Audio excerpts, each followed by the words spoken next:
on now, and of course, health has come through as a theme.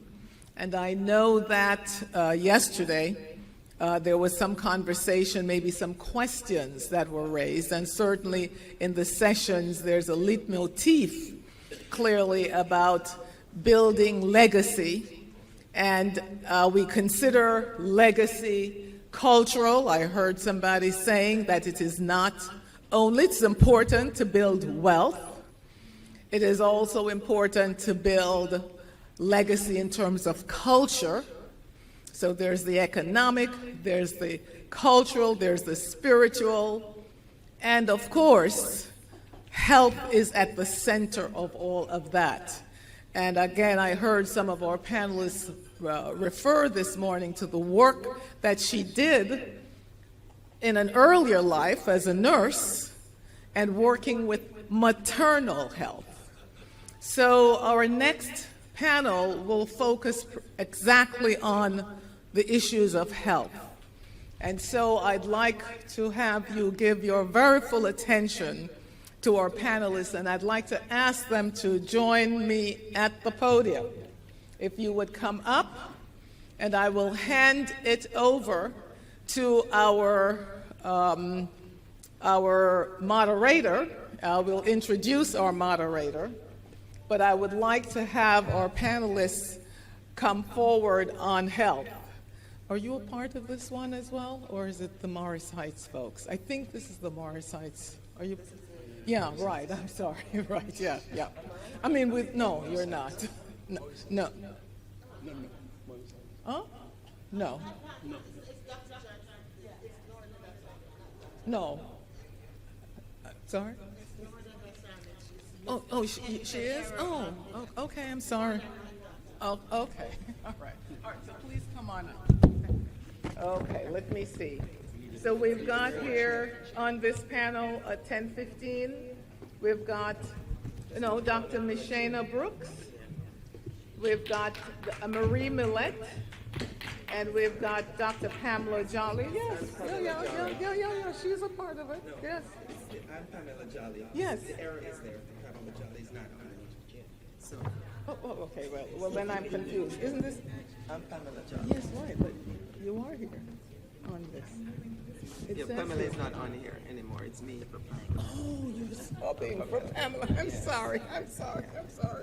Okay, so we need to have the moderator understand it. Okay, so it's Lorna who's going to. Okay. All right. Okay. Thanks. I'm not confusing two black women. I know that happens often enough, right? But not today, right? All right. So we pretty much have it. So let me just introduce then briefly as I can. He's of course in your program, Dr. Leslie Kernisant, who will moderate the panel. Dr. Kernisant is a highly respected obstetrician and gynecologist, currently serving as the Chief Medical Officer at Brooklyn Plaza Medical Center in Brooklyn, with over 25 years of experience. Please welcome him to the podium. Good morning, everybody.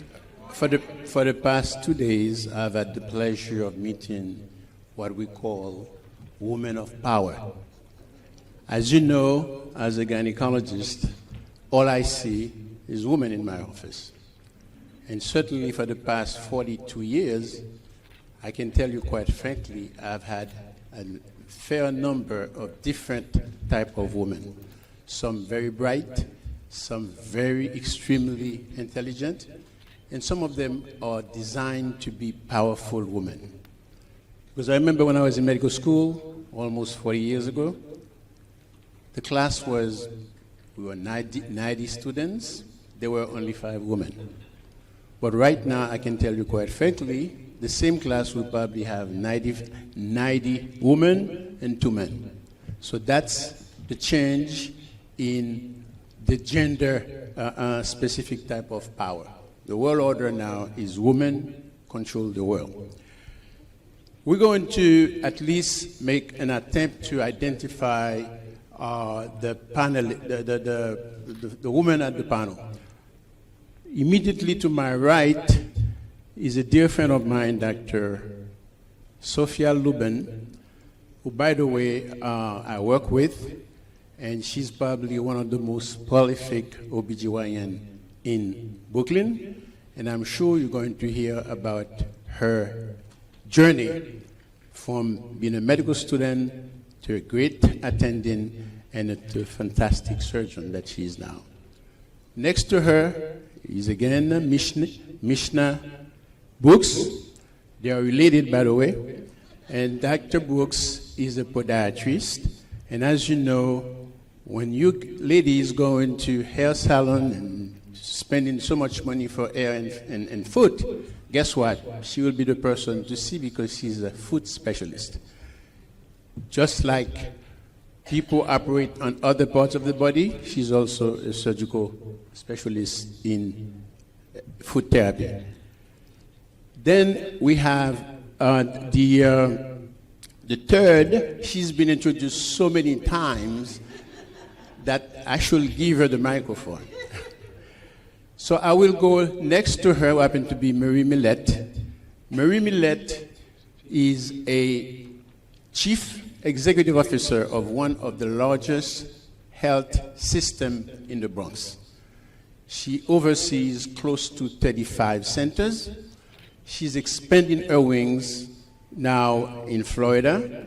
She, last year, built a fantastic center in Brooklyn. So she's expanding from the Bronx to Brooklyn. You're going to hear about her, particularly her management during the COVID era. Now, again, I want to say something that has been said many times. I want to really thank the Rodneys. I've been with them for more than 10 to 12 years. This is my 12 conference. And every time I come, I go back to Brooklyn and becoming better and better, just using what I've learned here. Now, the subject is health. As you know, health is more of a sort of a fact-based type of field of activities. It's data-driven. So before we can understand what's going on with the health status of our people, particularly blacks, I want to make a quick PowerPoint to show you the statistics. Next.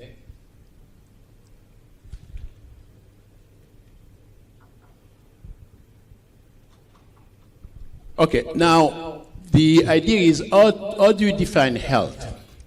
Of course, there are two definitions. There's a scientific definition, but also there is a socio-economic definition.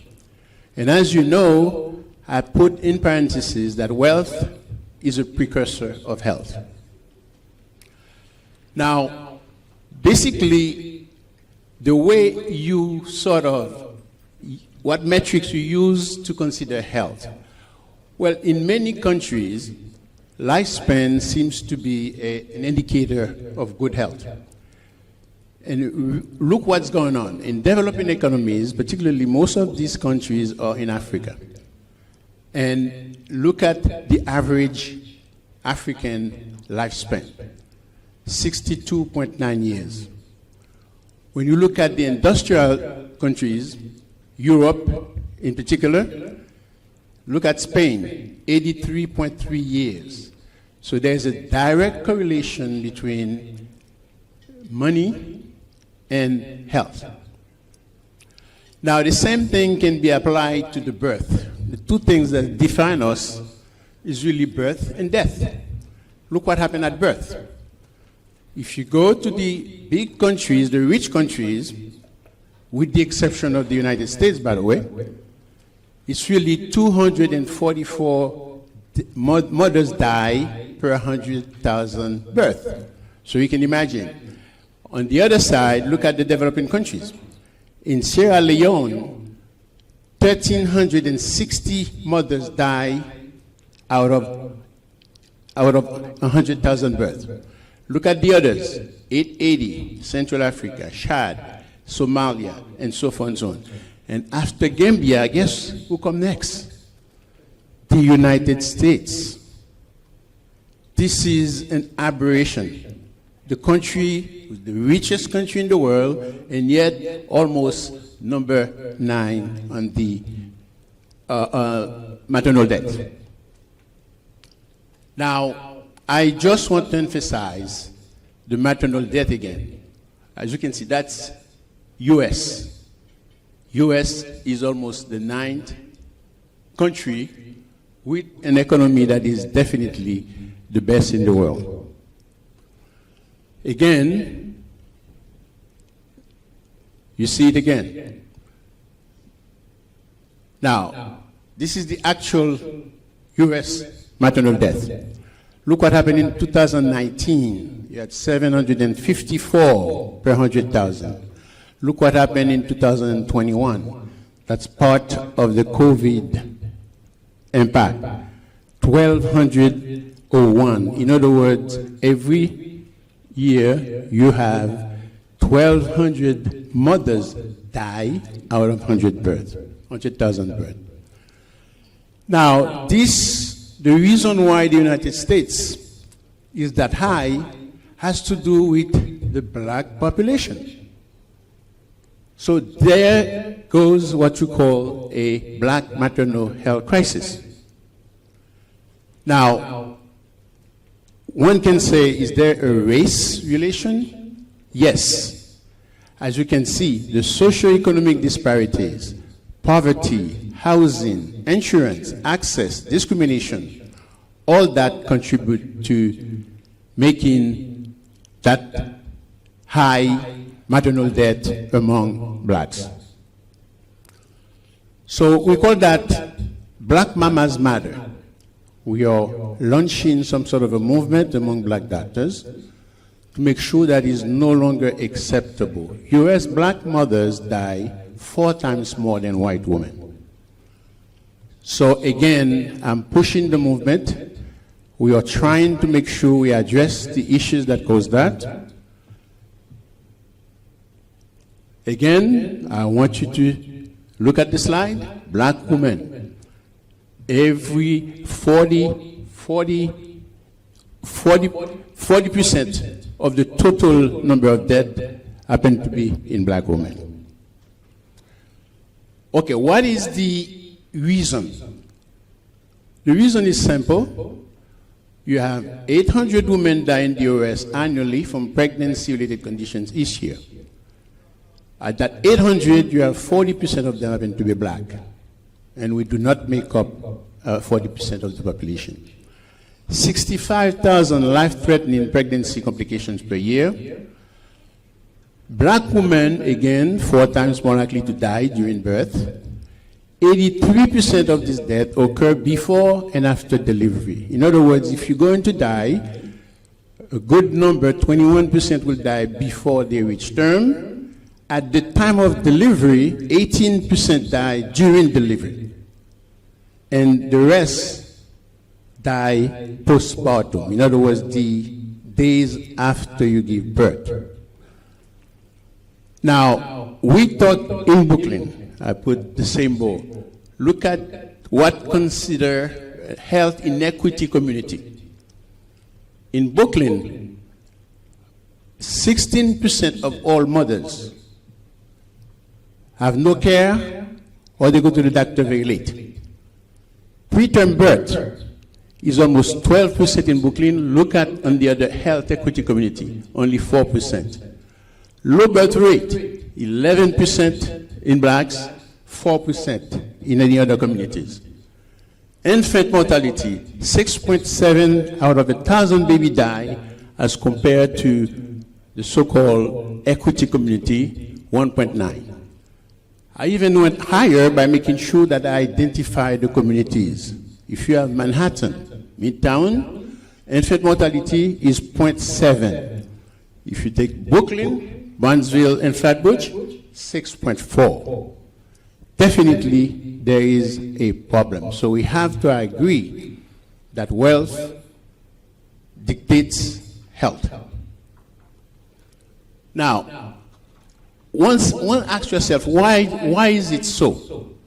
Number one, in the black community, there's a question of access.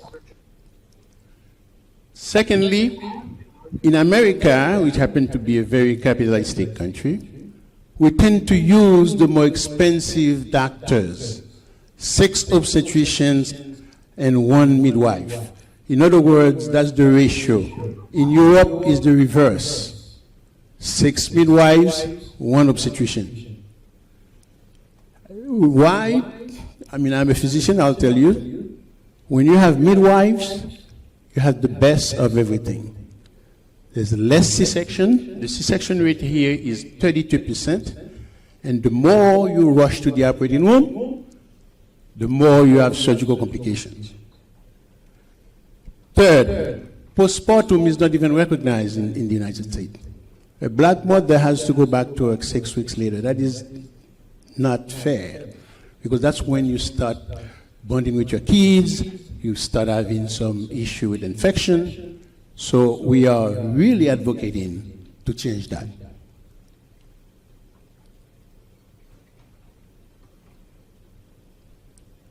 It's not working?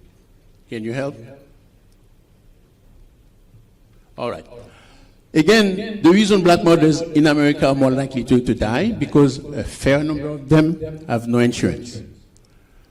Less access to early care, less choice of culturally sensitive care. I do have an obstetrician here who will probably give you a sense of what I mean. And we also have higher incidence of chronic conditions, high blood pressure, diabetes, and so forth and so on.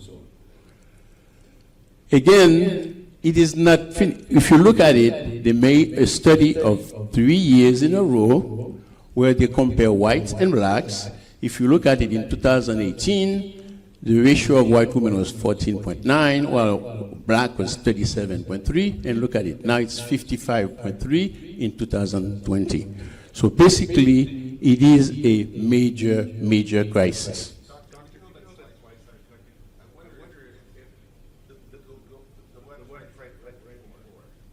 Right.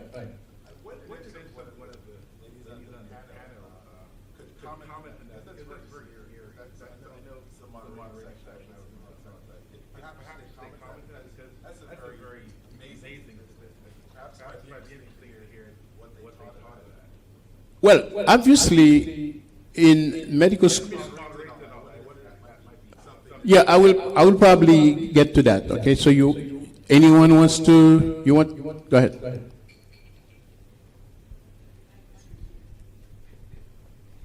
Good morning, everyone, and thank you, everyone, for having me. I'd like to just say thank you again to the Rodneys for allowing me to participate in today's talk.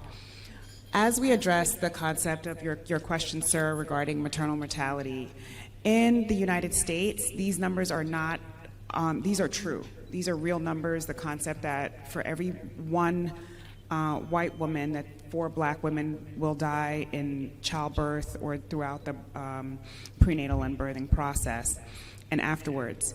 And the reasons being those that Dr. Kernesant has actually already mentioned: underinsured, accessibility, and really one of the major players in the room here is implicit bias and just blatant racism. So the health disparities is really apparent when we're talking about black mothers, but it's in every aspect of healthcare. So it's in breast cancer, it's in diabetes care, it's in hypertensive care, it's in stroke care, it's in the level of obesity. All of those things, we can double those numbers by 20 to 40%. So we're not just talking about in terms of black maternal mortality, but we're also talking about all aspects of black health care. And so if we are not addressing the concept of having providers that look like you, okay, in order to provide culturally sensitive care, but it's also understanding the historic aspects of why the care is as poor as it is. For those of us who have not, or who may have or may have not have read the book, The Medical Apartheid, it really brings to the level of understanding of how we got here and why it's still perpetuated up to 2023. So I hope that answers your question, but so that's what I have to say about that. Well, I'm just giving you a few slides, at least to get, you can imagine the sharp contrast in maternal death rate. If you're a white woman, your chances are 17.8 per 100,000. If you're a black woman, it's 44. If your infant mortality is 4.5 in the white, 10.6 on blacks. Low infant birth weight, as you know, very high in black women, 13.2 as compared to 4.3. Now, basically, what I would suggest, I mean, we can discuss that, or do we address that? 3 parts: education, access to care, in other words, early prenatal care, Medicaid expansion, very important, and also culturally diverse care, as Dr. Luben just mentioned.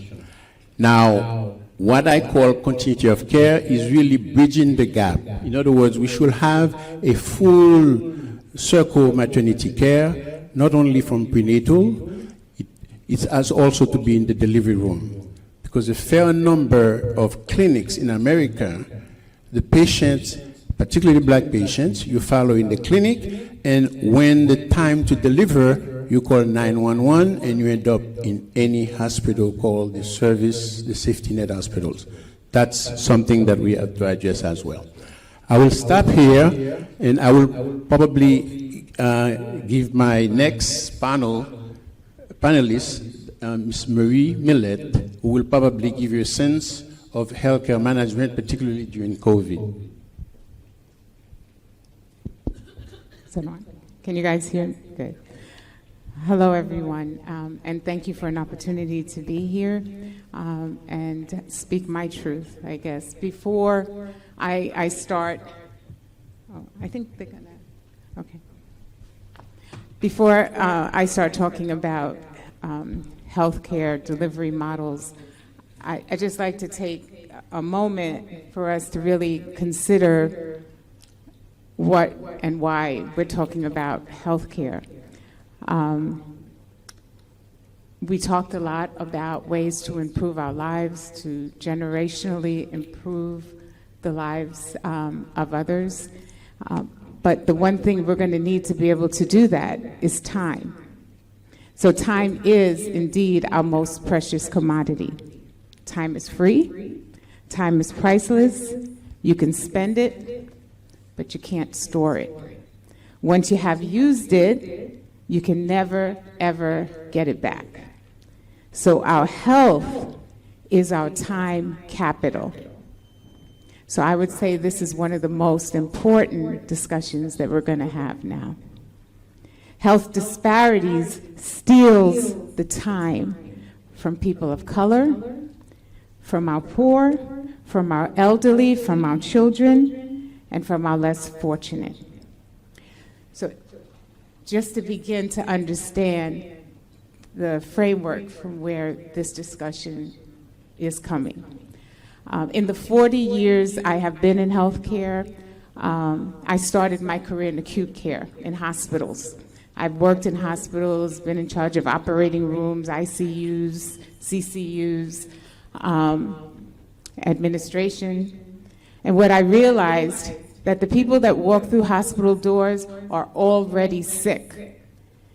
We're not doing anything. It's a revolving door. They're sick. They're coming in. They're having surgeries. They're being put on IVs and medications. And I didn't feel fulfilled. And so I decided that I need to get them healthy, to prevent them from having to go and walk through hospital doors and lay in ICUs. And so I went into community health. And so what I want to talk about today is just that, community health centers and the importance of community health centers for our particular population. And not just community health centers, but community health centers in underserviced areas. And of course, those underserviced areas happen to be areas where we live, where our people live, people that look like us live. So community health centers are the lifeblood of our underserved communities. We have proven time and again that we not only understand the communities that we serve, that we are the communities that we serve. We are mission-driven to ensure that the message of equality in healthcare is not only heard, but is delivered. With over 1,500 health centers and over 30 million people served, we still struggle to get care to over 100 million people who still do not have access to care. Our communities were dying in disproportionate numbers, although these numbers remained startling before the advent of community health centers. Living in these neighborhoods was most assuredly a death sentence. The needs of the communities we serve are far greater and so much more complex than those in more affluent neighborhoods. Our approach to the health and wellness of our communities must begin with understanding the gross disparities which exist, even on the most basic level: food, employment, crime, education, housing, access, even the air that we breathe in these neighborhoods. To make a difference, we must do much more. The pandemic shone an eerie light on the fragility of our underserved communities, people dying in disproportionate numbers to our affluent neighborhoods. But it was also taught that how critical the need of access to health care is. Those neighborhoods which had community health centers had less fatalities than those that did not. Our health centers showed up in a way that no other organization could, delivering food, administering vaccines by the millions, going to the communities for those who could not venture out, providing social services, concrete services, and the list just goes on. We kept the communities alive. The great divide in healthcare equality will continue to grow without proper support and funding for our community health centers. Although we continue to receive 1, 2, or 3% over the years of our base rate in funding for our visits, our base rate has not changed since 1999.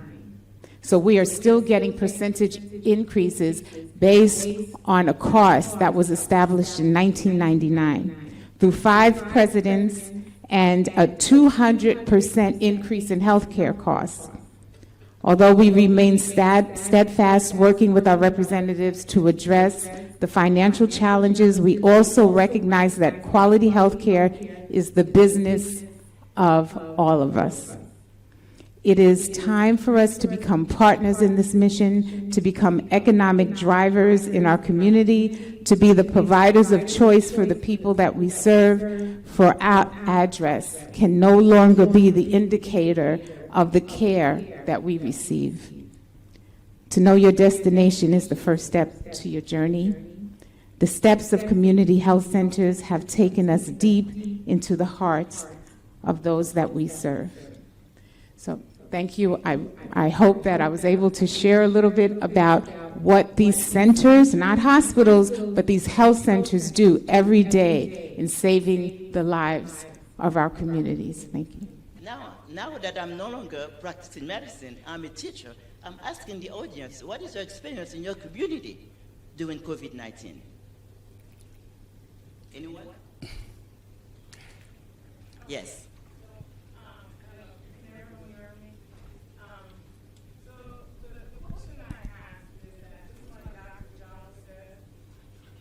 My name is Chantel, and I'm a nurse practitioner who sits in that little corridor that, everybody hates you or loves you. But I work in the southeast region of the United States. Healthcare in most parts of the world are either socioeconomic, and wealth doesn't really separate good healthcare. I come from a long line of family from Jamaica. I love my family dearly. But there's a lot of prostate cancer in Jamaica with Jamaican men. They tend to have the highest prostate cancer in the world. A lot of the chronic diseases that we have, it starts in our home. Just like wealth building, if you're hypertensive, you should have a blood pressure cuff. You don't go to the doctor and let the doctor tell you what your blood pressure is. You wouldn't let a doctor tell you how much is in your bank account. And some of the things that I encounter is that it starts at home. So if you know you're hypertensive, you should be checking your blood pressure. If you know you have high cholesterol, you should ask the doctor for your numbers. So for me, I do appreciate the community health center. I do understand what Ms. Lauren is saying. As a nurse practitioner, I have my own, and you get both on both sides, and I go out into the community. I'm going to know what you do in your home. And I come back to the hospital. I work at a very elaborate, expensive hospital, and I also work out in the community. So part of the thing in our black community, especially in our Caribbean, African community, and throughout, we have to be stewards of our own health. Does that make sense? Absolutely. It means that when you go to the doctor, you have to be involved and plugged in. My uncle is a very prominent man here for many years, had prostate cancer, kept going to the doctor. Doctor, how am I doing? You're doing well, man, you're doing well. No, that doesn't make sense. I want to know what my numbers are. He died very early of prostate cancer, had lots of money. Doesn't make sense to me. Again, part of our health and our wealth is tied together. I could be the wealthiest man and woman in the room, but if I am not accountable for my health, what am I? Does that make sense? We're still going to go to this early grave dressed in a Marnie suit. So again, in the black community, my question to the panel, I won't be long-winded, is we know that healthcare is based on region and things of that nature, but my question to you, Dr. Leslie, is how can I make the healthcare hospital or the doctor where I am more accountable for with working in partnership to make that accessible? I shouldn't have to go to the community health center. I should be still getting that same standard of care. Does that make sense? Oh, of course, definitely. The problem with doctors, when we were in medical school, in fact, the very first welcoming remark was that you guys are God-given students. Now, you have to understand, most of us who went to medical school, we went to medical school with the idea that we're going to be a top-notch doctor. And the way we calculate that is that you're going to have a nice car, you have to make money. So money became the primary goal of most physicians. I'm not saying all of them. But over the years, I practiced for 40 years, I finally realized that really it's not about you, it's about uplifting a community. I retired almost 12 years ago, but I went back simply because I felt my community needed me. Right now, I'm running a health center in the middle of Little Haiti, which is in Brooklyn, and it's a 46% immigrant population. We are engaging in trying to help the migrants. In fact, we have a busload of migrants that come to us almost every Thursday. I mean, this is the Chief Executive Officer, Marie, will tell you. So doctors will probably get it as they at least get the experience of life. But in the early, particularly American medical schools, in the early years, the primary goal of going to medical school is really a self-aggrandizing, self-serving type of reason. My son is a doctor. He's totally different from me. And truthfully, the new generation, I'm very happy to say, they are totally different. They are the one who will go in the community clinics. They are the one who will work hours late just to make sure that they answer to the patient's needs. So my feeling is that things are getting better, but in my generation, I think it was something that was indoctrinated in our mind that somehow we are the generals, we are the God-given professionals, and what we say goes. And secondly, what's helping now, the whole thing about maternal fetal health becomes a big issue. It has always been there.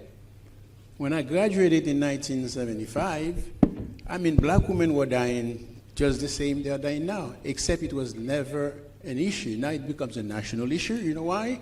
Because you have the woman in power. The woman in governorship, the woman in elected officials, and they are the one, in fact, the reason why I am surviving simply because of a female who happens to be the head of the Democratic Party in Brooklyn, trying to support me. Everything that I need, she helps me. So I think things are changing, but certainly I feel that talking to the old actors with the old way of thinking is not going to help. I think we have to educate the young one and make sure that they're responsible. Okay, let me add to that. Yeah, because what Dr. Kennison said is great. But I think the basic issue here that we have to concentrate on is education. Because if we're not educated on what our health should be, no matter what the doctor says, it's not going to sink in. You know, so education, education, education. We need to take our time and listen to our patients. And also bear in mind, health, the delivery of care is cultural. It's culturally sensitive. So I can relate to my Haitian patients because I know exactly where they're coming from. So having more people looking like us, coming within the same culture, we also add a layer to our for being held accountable for the care that we deliver. I don't know if that helped the question. Very. Answer the question. And thank you. So I was going to say what Dr. Brooks said, exactly correct, and add to it that it's a layered perspective that we need to look at. It's not as simple as making each and every one of us stewards of our own care. It's access to information and access to equipment. So you talk about knowing your blood pressure. Do you have a blood pressure machine at home where you can take your blood pressure? Do you have access to one? When we talk about COVID and you're asking people to socially distance or quarantine in their homes, how do people who live in these underserved communities, 3 or 4 generations deep in a 1-bedroom apartment, how do they socially distance? And so why are you concerned now that they all came down with COVID? Because my grandmother, my mother, my great-grandmother, my daughter, and her child all live in a 1-bedroom apartment or a studio apartment, and so they're all getting sick. Making them stewards of their own health is good, but that doesn't solve the problem.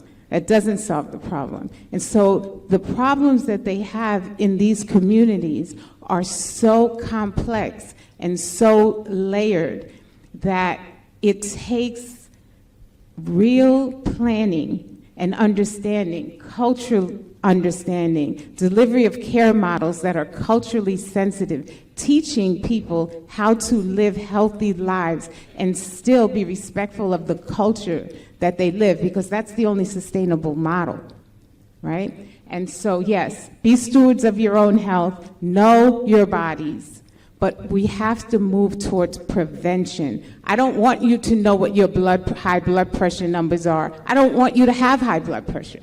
I don't want you to know what your glucose level is. I don't want you to be a diabetic. And people feel in these communities that if my mother was a diabetic, I'm a diabetic. If my grandmother was a diabetic, the same way we move generational wealth, they feel that they move generational illness. And I'm here to tell you that we need to teach them that, no, your future hasn't been written out for you. There's no roadmap because your family is sick. You do not have to be sick. And that's why we're here, to make sure they don't get sick. We keep walking around the same numbers. We're the sickest, we're the sickest, we're the sickest. And all we do is give medications. We're not pharmaceutical pushers. We need to teach people how to be well, how to live their lives well, not sick. And I would just like to, thank you. I'd just like to add a little bit there, and thank you, Doc. You mentioned about the ratio of nurse midwife or nurse practitioners to doctors, and that's where we come in as nurse midwives and nurse practitioner. It's prevention. We believe in education and prevention, and so we need to have more of those. So we don't want you to get sick and have to go to the emergency room, but we want you to understand about your health, how to take care of yourself. And those of you who live in Jamaica and have the privilege and of all the bush and remedies that we have here, let me tell you, call me the bush girl, because I really believe in a lot of the remedies that we have here, that we can make teas and prevent a lot of the illnesses. And it's all about, again, education and getting the information out. And how do we do that? Whose responsibility is it? We don't, again, talk about it, but how do we really and truly get the information out? Thank you. Hi, I just wanted to make sure that we also address the fact of the concept of physician burnout and how that actually impacts both the care and outcomes. So just to understand a couple of statistics, 117,000 physicians left the workforce in 2021. And imagine that the majority of those probably came from our inner cities or our areas where there was high need. And that was, and if we think about in 2022, we had from 43% to 60% of ER physicians who left the workforce. And so when we're thinking about outcomes and when we're thinking about how can we improve care, understand that we also have to improve the workplace and the environment that the physicians are actually working in. And from there, the education, it's also not just a bottom up, but also a top down in terms of education. When we have physicians that have gone into the field of medicine for personal gain as opposed to personal purpose, that's where we're also having a large disparity in terms of why we're there in the first place. And so that and the delivery of care is going to come to play in that. And so just like Dr. Kernesan, who was retired, who decided to come back, I too, despite only being in practice for the last 15 years, took a sabbatical for 18 months. I left medicine in the sense of the traditional medicine that I was taught to practice because of physician burnout, because I was practicing with 3 physicians, one of whom is actually legendary here in Jamaica. I was partnered to Dr. Millicent Comrie. And the fact remains that in 2020, during the pandemic, I told her at 74 that she could not come into the office. And then my other partner had just delivered a baby. Okay, and this is March of 2020, and so I delivered every single patient that we had in the practice, which tripled. I have women that I delivered 3 times in the pandemic. And so when you think about, yeah, and these are real numbers. I'm really serious. And the concept of you have a good physician who wants to be great, but in an environment that it's not possible. And so you need to also take into account that, yes, we have our own responsibilities, our personal responsibilities for our health. But when you just look at your doctor as being the person who's the only steward of your health, then you have to think about their purpose and how their that treatment comes across. So I just wanted to make that point. Okay.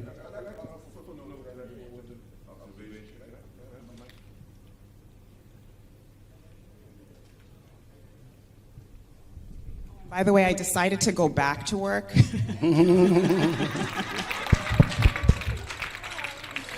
I also want to make that very major point, is that I decided to go back to work because it is my purpose to go back to work, okay? And so if we're given the opportunity to have purpose-driven work, then we will do better work. And, I think I was a good physician before, but I damn sure I'm a great physician now. And it's because of the fact that I know exactly what my community needs, and I'm willing to provide it at every level. I wanted to make just a footnote. I'm not a nurse by training. I'm a nurse by sociological osmosis, because my wife is a nurse, 36 years. And that issue of burnout is not only with the doctors, it's with the nurses. That pandemic was a trauma for nurses. My wife had to come home, the cleansing process, slept in a different room, and so many nurses decided to quit. And so the crisis is now aggravated, and my wife herself has decided to bring forward her retirement. Right. So you've got a complication on a complication. Not only doctors not coming back, but nurses also not coming back. You're right. It brings to fact that the need and understanding of our mid-level providers. So I would like to really bring home the message that we are here to work in collaboration, and the concept that the midwife, and the word obstetrician actually means midwife, for those of you who don't know. And so I like to think of myself as the midwife doctor.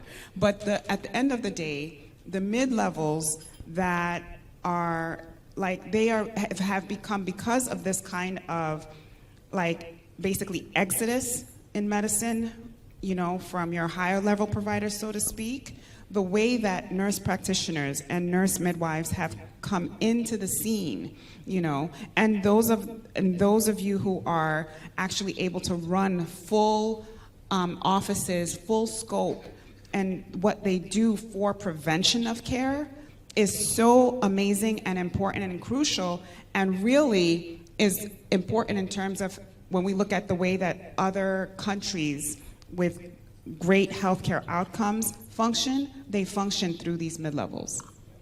Oh yes, definitely. And also, what really COVID did for us and for me is really expose the inequity that exists in our society. So that was in the forefront. We cannot ignore it because it is here. Like, and we have to face it. As one of the speakers said yesterday, if we fail to face our issues, we will never be able to solve it. So we need to realize this, because when I looked at the numbers, it was really upsetting. So every day I was getting a headache. I said, no, it cannot be happening. So we need to go to the roots of the problem and see how we can be better prepared for the next pandemic. And the reason why I'm saying it, because we're now living in such close proximity with animals. So it's going to be very easy for viruses to jump from one species, from animals to human. So are we prepared for the next pandemic? It's not a question of when, of if, it's when. Okay, we can buy all the Clorox we want. That's not going to help us. Help me, God. So we need to be prepared. We need to see exactly what we need to do. Because as you were saying, if we have a member of the family that come in with COVID, and we tell them, go ahead and quarantine. But if we have 3 generations living in one bedroom, how can they quarantine? They don't have the luxury, okay, to say you can be in the east room or you can be in the basement. Okay, so before we know it, everybody gets sick. And who was more, I would say, vulnerable to die was the people with pre-existing conditions. And it is us. So we need to address the real issue, the real underlying issue that make us more vulnerable for things like that when it happens in our society. Thank you. Good morning. My name is Dr. Carlene Lawrence. Thank you to my husband for encouraging me to come to this conference, and thank you to the Rodneys for having it. So I am a nurse practitioner, adult nurse practitioner. I started out as a nurse midwife. I had my 3rd baby at SUNY Downstate, and I had such a wonderful experience. I wanted to become a midwife. I left business and became a midwife. From practicing as a midwife, what made me become an adult nurse practitioner is that women would come in with problems, come in with infections, and the men, of course, were not coming into treatments. I'd have to give the women the medication to take home to their spouses or partners to treat them. So I decided I needed to speak with the other 50% of the population, so I became an adult nurse midwife. Back to preventive health, what made me actually get my doctorate, because I was happy being where I was as an adult nurse practitioner, is that patients need to hear, especially Caribbean patients from this side of the continent, the world needs to hear. They need to hear that doctor title to take what you're saying seriously sometimes. So my practice is preventive health. I want to treat you before it becomes untreatable. I want to keep you home in your house as long as possible and not have you be in a skilled nursing facility. Patients come into me and I say, what medication are you taking? And they say, a little blue pill. I don't know what the little blue pill is. They have no idea what the medications they're taking. They don't know what the dosages or the intervals they're supposed to be taking it. They go, we have blood tests, and they come from other practices. I'm like, where is your copy of your blood test? You need to have copies of all tests that you've had, and this is your record. You are entitled to it. They had no idea. So my experience in preventive health is that a lot of our population do relate to seeing us, people of color, people that look like them, people that sound like them, practicing and being their providers. And the healthcare system, unfortunately, as it is right now, do not value older adults, do not value pediatrics. we really don't have a good system set up for treating them.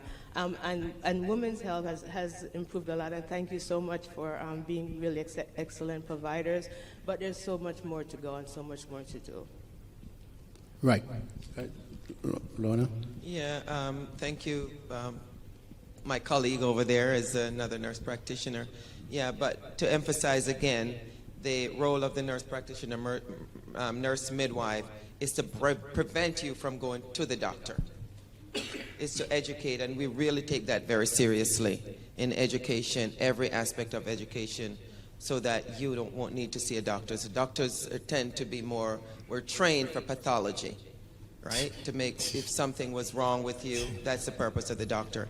So the whole purpose, again, of the nurse midwife, nurse practitioner, is to prevent, to make sure you don't really need to see a doctor. Yeah, thank you, Lorna. I appreciate the comment. Doctors, yes, we are definitely trained to address pathology. Okay, Pamela.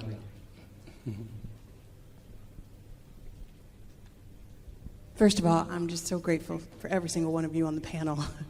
I want to start by saying there's a quote of Martin Luther King that says that all progress is precarious, and that the solution to one problem brings us face to face with another problem. And so the problem of not even having you there is gone, but that opens up the doorway to where do we go from here?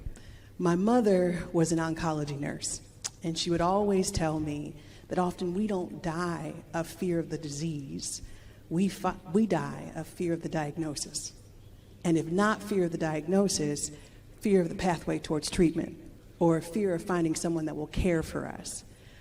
My mother, I watched her almost die in a hospital last year, and if it wasn't for the black nurse who basically canceled the white doctor, I wouldn't have my mom now. So my question to the panel is, you all know what we fear. And we know what we know, but we don't know from your perspective. Could you share with us something that you want us to share with our community to help them acknowledge you for what you do for us? Because we need to be bridges with each other.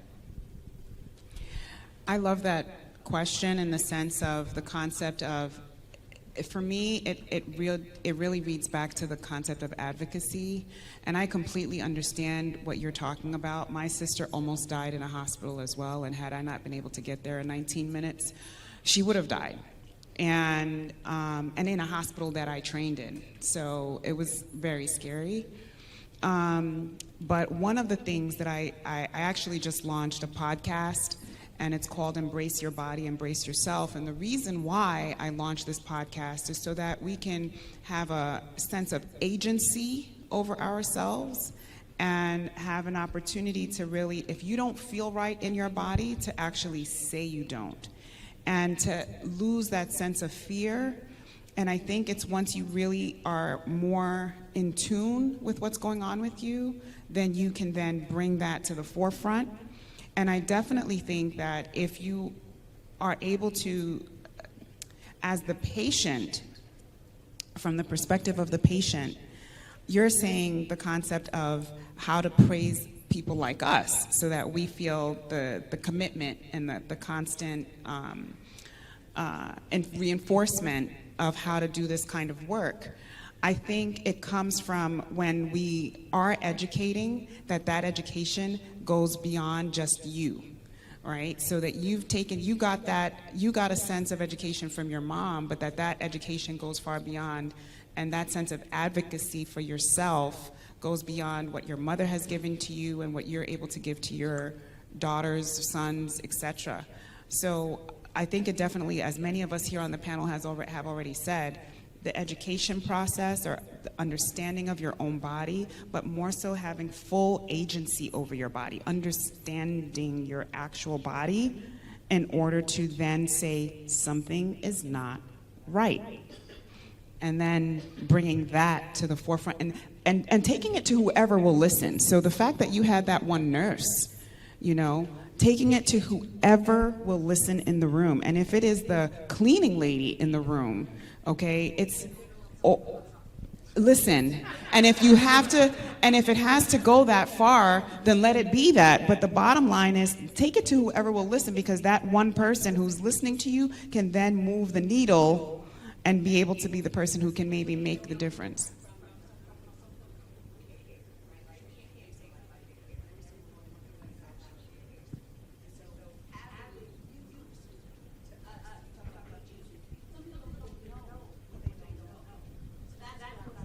What's something that you know that we don't know? The only thing that I know is the body. Right? And so what I'm saying is, all I know different is that I know the body. And so what I'm saying is know your own body. Is Okay, that well, once we... Can I just push you just a little bit further? Sure. How long have you been a gynecologist? I've been a gynecologist for 16 years. What's the pattern that you see in black women that come to you that you wish they knew? So I actually address this on many levels, but I will say that I will start with one of the most simplest things, and it's going to be with a woman's period, okay? Something that she's gotten since she was 12 and will have until she's almost 50 and maybe a couple of years after that, okay? And these women will come to me and they will be anemic, and they will have lost all kinds of blood because of their periods, and they don't know what they don't know, as you're saying. And so the concept, though, is they know that they don't feel well during their period. They know that they have to take a day off if they're on their period. They know that they have to use 3 packs of pads. And at some point, there has to be a place where there was a feeling that something is wrong, but they didn't know who to tell it to.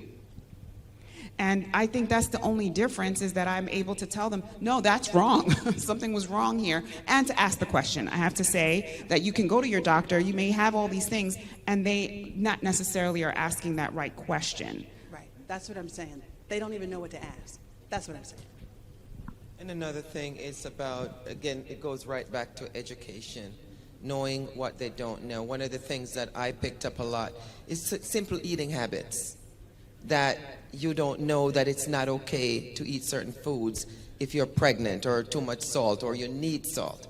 So people may have it backwards, that they don't need salt or they need salt. They don't know the difference. So, and one of the things I find is that when a patient goes into a room with a doctor and the doctor gives them all the instructions and they come out, as a nurse walking behind the doctor, you have to go in and explain everything over, because they didn't hear a thing that the doctor says. They heard the question, or they may hear something that sounds like, but they haven't not listened. So as a nurse, one of the things I find that was very rewarding for me and felt like a payoff and satisfaction is when you have to go in and you explain to them and they grab your hand, or they say, thank you, because I didn't really understand a thing.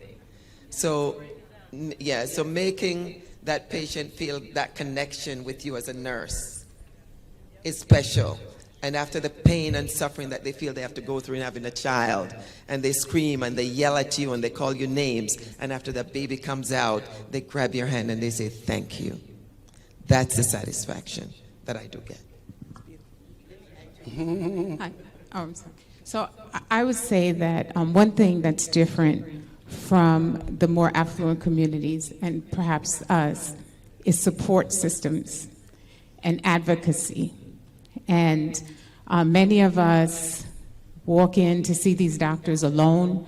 Many of us are in the hospital beds alone. So I can give you a personal story. My mom was stricken with acute myeloid leukemia. Totally healthy. She was 80-something years old, lived her own life, and never looked like she would ever be sick, not one day. She's healthier. At my age, when I am this age, my mother was healthier than I am at my age. So she was always going to be here. When we went into the hospital, I went with her. We didn't know what was wrong at the time, but she was admitted. And we went up to the room, and they ran all kind of tests. And she went to sleep, and then she called me the next day and said, the doctor said he's going to come at 3 o'clock to talk to me. I said, all right, I'll be right there. Went to her bed. The doctor said, just like this, you have acute myeloid leukemia. You have 30 days to live. You can choose to stay in the hospital, or you can go home and die. Ooh. I was like, what? What? Now, if My mom was in that room by herself, laying in that bed. What would have gone through her mind? But me, I'm a healthcare professional. I was in an environment that I'm very comfortable with and very clear and very, very much had felt that I had the strength to talk back to this doctor. And I basically said, what the hell are you talking about? Get out. Get out. So, and then I called my brother and my sister, like, okay, we got to get her out of here. This is not the place for her. Of course, she's looking at me like, I'm going to be dead in 30 days. What is he talking about? I don't understand what's going on. I wasn't even sick yesterday. So we started the journey. She had support and she had advocacy. And she lived 3 more years. She had support and she had advocacy. That bought her 3 more years. And I will tell you today, it wasn't the leukemia that killed her, it was the chemotherapy, because she's a stubborn Haitian woman, and she's going to fight until she dies, and she's going to use every mechanism to fight. And she's not listening to anyone. But she lived 3 more years. She had 3 more years because somebody was there, laying at her bedside, sitting and sleeping every single day. The doctor said, I've never seen anything like this. Like, you still here? Well, where do you think I'm going? I'm going to be here for 3 years, right there. She wouldn't take an aspirin unless her daughter or one of her daughters was there to ensure that that is indeed the aspirin that the nurses give her. You don't know how many times I looked at the IV. I'm like, what IV is that? Oh, it's for your mother's diabetes. My mom doesn't have diabetes. Oh, is your mom's name? No, that's not her name. So these are the things that happen. And if I can tell each and every one of you, support someone, be their advocate, and make sure you have an advocate. So yes, we do hard work and we're burned out, and it is a hard job, especially when you service communities that are very, very ill. When people walk into your office with a brown bag full of different medications because their doctor gave them this, but then they went to the emergency room for that, and so the emergency doctor gave them that, but didn't look to see if this didn't, have a detrimental effect to that, it's very, very complicated. And doctors come and learn this to save lives, and they don't want to make the wrong decision. And we have, now we have the AI. So you can go on and electronically see your medical record. You could go on and electronically see your x-ray results. You can do so much, but you have to have a cell phone, you have to have a computer, you have to have Wi-Fi in your house. All of the things that we think everybody has, guess what? Everybody does not have. So you can't take advantage of those things. And so what happens? They become forgotten, and then they die, unless they have advocacy and support. And that's the most important thing all of us can do, because the doctors, the mid-levels, the midwives can't do it all. I think that is so well said. Even as healthcare providers ourselves, I'm sure each of us may have a story of our own. When I go to the doctor and go to new doctors, I don't even tell them I have any healthcare. I said I'm a businesswoman. I never put there that I'm in the healthcare space. And it's amazing things that some doctors will say to you. So advocacy cannot be overstated. It is important that you have an advocate, someone who knows what's going on. Look at what medication your family is getting. Look what which leg has been amputated. So all of these things come into play. Since we are talking about health, I'm not a doctor. I'm not a nurse, not a midwife, none of those. But I've been involved in the wellness industry for 25 years. I have a lot of doctors that are my personal friends, and most of them are not ready for the conversation of health and wellness and people getting better. I am a radio personality in New York City for 23 years on 93.5 FM. And I was chastised by a lot of my friends that you're cutting in my profit. We are in the sickness business. You're in the wellness business. You're cutting in my profit. So a lot of them are not ready for the conversation, and they refuse it. So my advice to you all is You are responsible for your health. The average person consumes 150 pounds of sugar every single year. That's a problem. Make sure that you have a juice extractor at your house, and every single day you make those juices.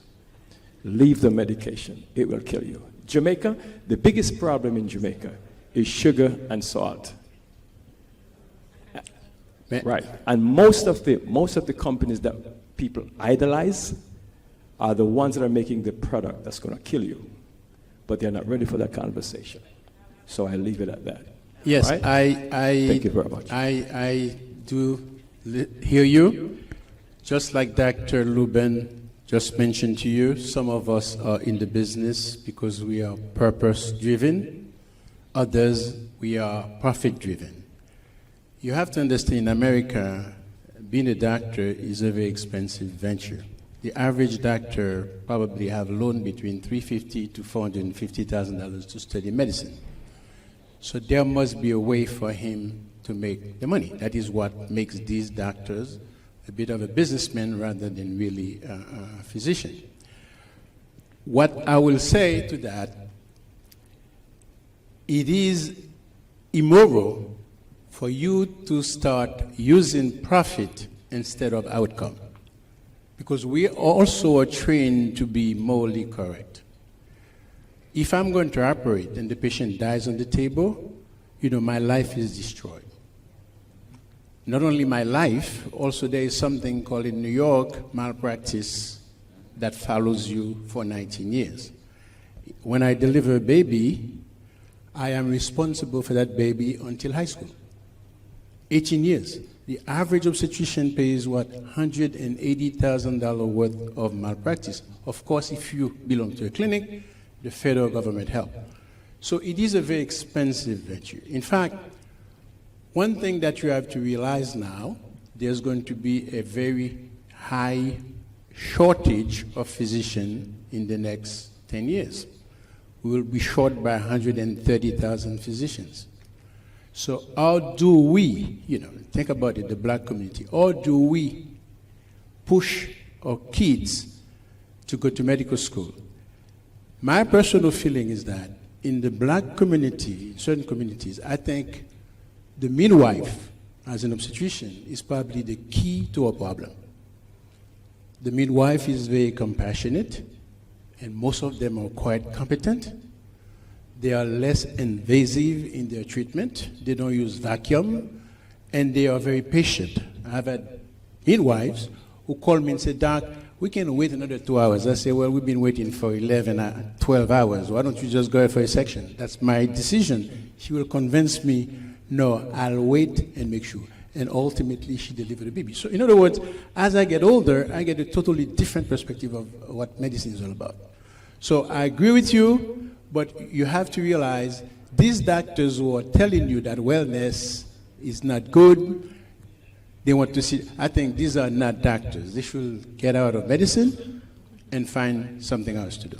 Okay, let me address that in terms of wellness. Okay, I think also there's a misconception.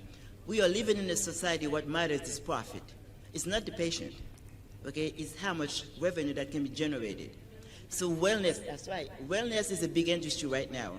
And we hear all this mimic that they put out there.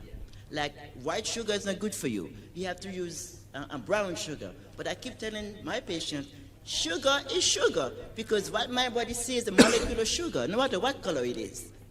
So, and then when you hear people saying that, take your vitamin D3, it is good and dandy. Okay, but how much? And what kind of vitamin D that you're taking? So all those supplements out there people have to be aware of. They are using marketing tools to make money. So I'm telling you, I hear patients tell me all the time, but doc, I went to the doctor, I went to see my PCP, and they told me not to eat any sugar, not to eat any rice.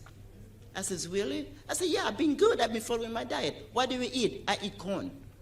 now the alternative is worse than what they were told not to eat.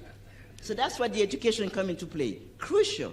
We need to educate our patients to be aware of what's going on. My last yes. My last comment is to answer and help. is that you have to kind of bridge yourself. With a provider, you have a connection. That helps you, and I'm sure most of the people in health, to answer and ask the sensitive questions, I have to build a relationship of trust. Absolutely. I have to not have any judgment in whatever you tell me. So it has to be, when you sit down in front of a provider, no matter if they're MP, physician, PA, nurse, whatever, you have to have that trust, the trust you had with the nurse, with your mother. It makes a difference. So when you are shopping for your provider, you have a choice. So you go out and you sit down with the provider, you feel the connection to that. You can say, you know, I have this going on in my life. And just to address the socioeconomic issues that we do have in our community. We have so many. Sometimes, like I said, that's why I love community. You go out, if you have that same patient coming back to you, you go to their home. That's how you're going to understand. And you can't judge a person based on whether they live in a palace or if they live in a shed or they live on the street. And that is how you build that bridge with your provider. You sit down with your provider and you're going to get a sense that, oh, this provider is going to be there and I can talk to them. Can I just say something? I've seen all the presentations that have gone on today, yesterday. Purpose is what I keep handle. And what I did, I used to work at a pharmaceutical company for 14 years. Success upon success. I said,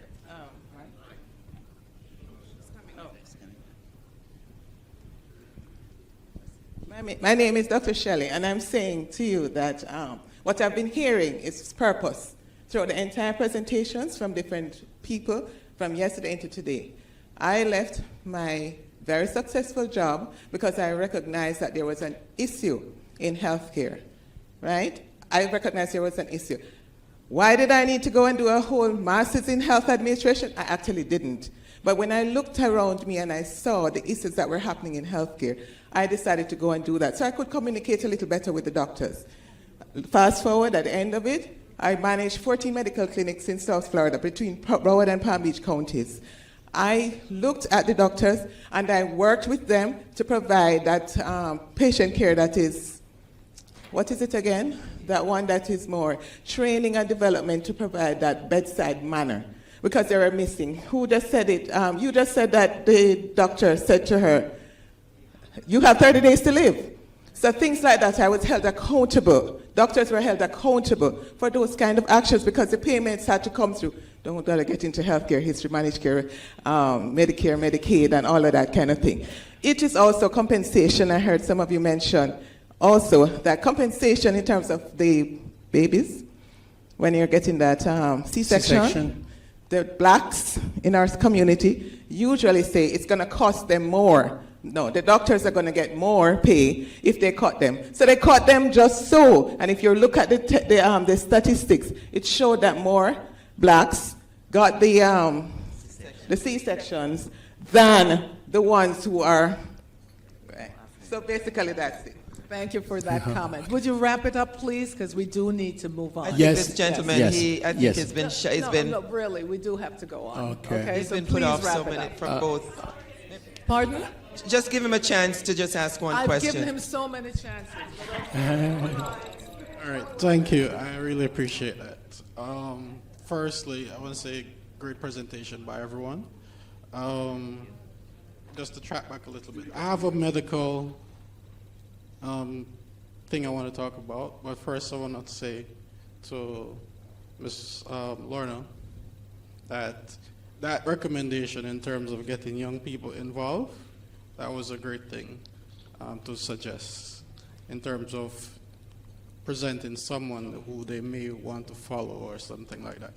So in terms of gift wrapping the message to get them involved. All right, so Dr. Jolly, I must thank you for mentioning the working together aspect of men and women. Because the phenomenon that we have right now is, boss chick. I don't need no man. I can do it alone. This kind of behavior is and it's very predominant in the black community, right? So, and then the question is asked, why are black men moving towards other races? You know, white women, stuff like that, right? So I hope when you get the chance to mentor your students that you will bring that out more, because it's getting worse and worse. All right? So back to the medical aspect of it now. I just this past Sunday I had to bury my mom. Right? So the medical issue in Jamaica is horrible. Right? So I want to know, like, is there a partnership between other countries and Jamaica in terms of getting a better medical facilities in place? Because it's not getting better and it's getting worse. She died of cancer, by the way. But it's not getting better. What's the partnership like, if there is any, and how can we address that? Because I think one of the issues is exposure. Persons will do better if they're exposed. And if we have these hospitals here in Jamaica, they're just continuing with the bad practices, and nobody's doing anything about it, what's going to happen? And well, I will defer to my health management expert. Well, I would say that if our ultimate goal is to improve clinicians that graduate from these from these medical schools to be able to deliver the best primary and specialty care possible, it's important that these higher agencies open their doors to residency programs, internships, externships. What I have done for Mars Heights Health Center is to establish an arm for Mars Heights University, and we're talking to a medical school in Guyana, for example, that in January we'll be accepting their medical school students to do rotations through our primary care sites. And we can do that in Jamaica, we can do that in other countries that don't have access to the type of equipment, knowledge, and experience that other places have. So if you're learning in an institution or a country that, for example, has most of the patients that come through the doors have a particular illness, you know, the typical chronic diseases, and you don't get opportunities to see other things, then you won't be a student caring for those other things. And so rotations through other countries, partnerships with other medical schools and health centers and universities is the key to making sure we equalize and balance learning and expertise. All right, since I was told that we need to finish the session, I thank all my panelists, and I'm sure that if we have any other question, remember that we still have tonight, we can definitely meet all of us so we can further discuss the problems of healthcare. Thank you.